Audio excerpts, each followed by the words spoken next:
nakarolyong sulatan. At muli mong isulat ang lahat ng nakasulat sa unang kasulatan na sinunog ni Haring Jehoiakim ng Huda. Pagkatapos sabihin mo sa hari na ito ang sinasabi ko. Sinunog mo ang nakarolyong kasulatan dahil sinasabi roon na wawasakin ng hari ng Babylonia ang lupain ito at papatayin ang mga tao at mga hayop. Kaya ito ang sasabihin ko tungkol sa iyo, Haring Jehoiakim ng Huda. Wala kang angkan na maghahari sa kaharian ni David. Ikaw ay papatayin, at ang bangkay mo'y itatapon lang at mabibilad sa init ng araw, at hahamugan naman pagsapit ng gabi. Parurusahan kita at ang mga anak mo, pati ang mga pinuno mo, dahil sa kasamaan ninyo. Ipaparanas ko sa inyo at sa mga taga-Jerusalem at taga-Huda ang lahat ng kapahamakang sinabi ko laban sa inyo, dahil sa hindi kayo nakinig sa akin. Kaya muling kumuha si Jeremias ng nakarolyong sulatan at ibinigay kay Baruk, at isinulat ni Baruk ang lahat ng sinabi ni Jeremias, katulad ng ginawa niya sa unang nakarolyong kasulatan na sinunog ni Haring Jehoiakim ng Huda. Pero may mga idinagdag si Jeremias sa kasulatan ito na halos katulad ng unang isinulat. Ipinatawag ni Zedekiah si Jeremias. 37 kabanata. Si Zedekiah na anak ni Josiah ay ginawang hari ng Huda ni Haring Nebukadnezar ng Babylonia. Siya ang ipinalit kay Jehoiakim na anak ni Jehoiakim. Pero si Zedekiah at ang mga pinuno niya, pati ang mga taong pinamamahalaan nila, ay hindi rin nakinig sa mensahe ng Panginoon sa pamamagitan ni Jeremias. Ngayon, inutusan ni Haring Zedekiah si Jehukal na anak ni Shelemiah at ang paring si Zephanias na anak ni Maaseya na puntahan si Jeremias at hilingin na ipanalangin sila sa Panginoon na kanilang Diyos. Nang panahong iyon, hindi pa nabibilanggo si Jeremias, kaya malaya pa siyang pumunta kahit saan. Nang araw ding iyon, sumasalakay ang mga taga-Babylonia sa Jerusalem. Pero nang marinig nilang dumarating ang mga sundalo ng Faraon, tumigil sila sa pagsalakay sa Jerusalem. Pagkatapos sinabi ng Panginoon, ang Diyos ng Israel kay Jeremias, sabihin mo kay Haring Zedekiah ng Huda na nag-utos para magtanong sa iyo kung ano ang sinabi kong mangyayari. Dumating ang mga sundalo ng Faraon para tulungan ka, pero babalik sila sa Ehipto. Pagkatapos, muling babalik ang mga taga-Babylonia sa lungsod na ito. Sasakupin nila ito at pagkatapos ay susunugin. Ito pa ang sinabi ng Panginoon. Huwag ninyong dayain ang inyong sarili sa pag-aakalang hindi nababalik ang mga taga-Babylonia, sapagkat tiyak na babalik sila. Kahit na matalo nyo pa ang buong hukbo ng Babylonia na sumasalakay sa inyo, at ang matitira sa kanila ay ang mga sugatan sa kanilang kampo, sasalakay pa rin sila sa inyo at susunugin nila ang lungsod na ito. Ikinulong si Jeremias.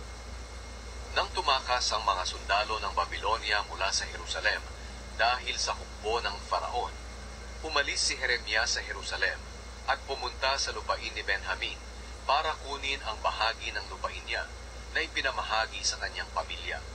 Pero nang dumating siya sa pintuang bayan ng Benjamin, hinuli siya ng kapitan ng mga gwardya na si Iriah, na anak ni Shelemiah at apo ni Hananiah. Sinabi sa kanya ng kapitan, "Kakampi ka ng mga taga-Babylonia."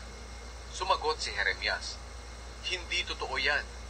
Hindi ako kakampi ng mga taga-Babylonia." Pero ayaw maniwala ni Iriah.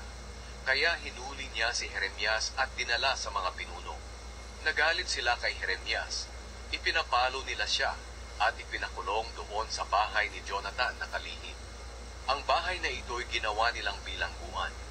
Ipinasok nila si Jeremias sa isang selda sa ilalim ng lupa at nanatili siya roon ng matagal.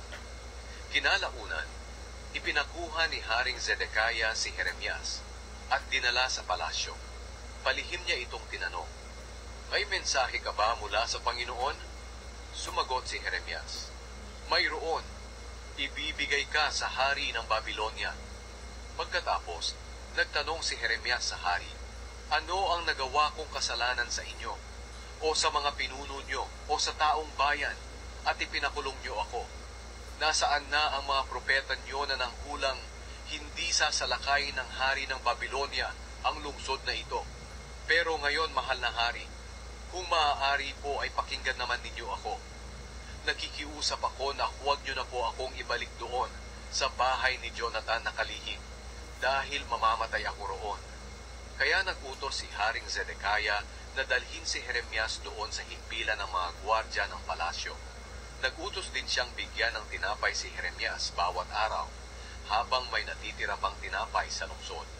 Kaya nanatiling nakakulong si Jeremias sa himpilan ng mga gwardya. Inihulog si Jeremias sa balon. Ika-38 kabanata. Nabalitaan ni Shephatiah na anak ni Matan, Gedalia na anak ni Pashur, Jehukal na anak ni Shelemiah, at Pashur na anak ni Malkia ang sinabi ni Jeremias sa mga tao. Ito ang sinabi niya. Sinasabi ng Panginoon na ang sinumang manatili rito sa lungsod ay mamamatay sa digmaan, gutom at sakit. Pero ang sinumang susuko sa mga taga-Babylonia ay hindi mamamatay. Makakaligtas siya at mabubuhay. Sinasabi rin ng Panginoon na tiyak na maaagaw at sasakupin ng mga taga-Babylonia ang lungsod na ito. Kaya sinabi ng mga pinunong iyon sa hari, kinakailangang patayin ang taong ito dahil pinahihina niya ang loob ng mga sundalong natitira, pati ang mga mamamayan dahil sa mga sinasabi niya sa kanila. Hindi siya naghahangad ng kabutihan para sa mga tao, kundi ang kapahamakan nila. Sumagot si Haring Zedekiah, ibibigay ko siya sa inyo. Gawin niyo sa kanya ang ibig ninyo. Kaya kinuha nila si Jeremias sa kulungan at ibinaba nila sa balon na nasa himpilan ng mga gwardya. Ang balon na ito ay pag-aari ni Malkia na anak ng hari. Walang tubig ang balon, pero may puti, at halos lumubog doon si Jeremias. Ngunit nang nabalitaan ito ni Ebed-Melech na taga-Ethiopia na isa ring pinuno sa palasyo, pinuntahan niya ang hari sa palasyo. Nakaupo noon ang hari sa pintuan ni Benjamin. Sinabi niya sa hari, mahal na hari, masama po ang ginawa ng mga taong iyon kay Jeremias. Inihulog nila siya sa balon at tiyak na mamamatay siya doon sa gutom, dahil halos mauubos na po ang tinapay sa buong lungsod. Kaya sinabi ni Haring Zedekiah sa kanya, magsama ka ng 30 lalaki mula sa mga tao ko, at kunin niyo si Jeremias sa balon bago pa siya mamatay. Kaya isinama ni Ebed-Melech ang mga tao, at pumunta sila sa bodega ng palasyo, at kumuha ng mga basahan, lumang damit at lubid, at ibinaba nila kay Jeremias ang mga ito roon sa balon. Sinabi ni Ebed-Melech kay Jeremias, isapin mo ang mga basahan at lumang damit sa kilikili mo, para hindi ka masaktan ng lubid. At ito nga ang ginawa ni Jeremias.